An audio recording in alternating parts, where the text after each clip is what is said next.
Let's talk about Kenyan media and their depiction or lack thereof of the sexualities of people with disabilities. But first, my name is Brian Muchiri and I have had a spinal cord injury for 10 years after a road accident.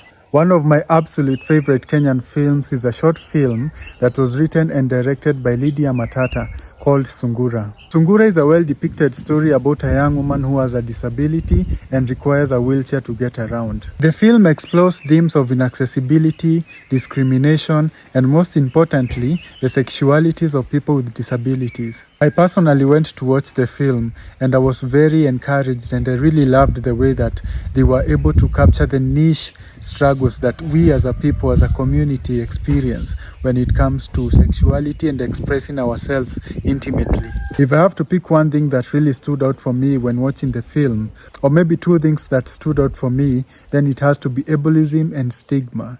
Not only in the film itself, but also in the audience. Because after the movie, we had a discussion and some people in the audience didn't feel like disabled people should be investing their time thinking about sex. What they were essentially trying to say is that we have more pressing issues to think about, like our health, inaccessibility, and the fact that most of us are unemployed. But back to Kenyan media, it is very hard to find a Kenyan film or a Kenyan program that explores the relationships and sexualities of disabled people in a truthful and accurate way.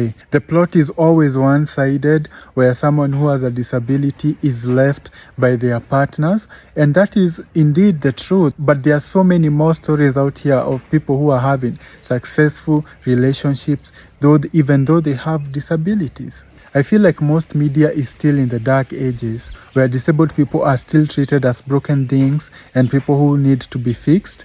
The moment you see a disabled person on your screen, you think that they are raising money or they need treatment for something. And again, that is very valid. There are people who still need that. We have other stories that we can talk about. That is all we are saying. Tell our stories and tell them holistically. Don't just focus on that one part. We have other interesting stories about ourselves.